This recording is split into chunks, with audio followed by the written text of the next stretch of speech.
பொருளியலாளரும் கல்வியாளரும் ஆவார். இவர் 2004 முதல் 2014 வரை 13வது தலைமை அமைச்சராக பணியாற்றினார்.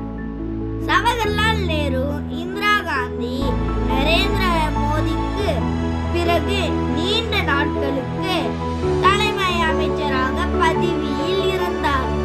இந்திய தேசிய காங்கிரசின் உறுப்பினரான மன்மோகன் சிங் இந்தியாவின் முதல் சீக்கிய தலைமை அமைச்சராக ஆவார். ஜவஹர்லால் நேருக்கு பிறகு முழு 5 ஆண்டு பதவி காலத்தில் முடித்த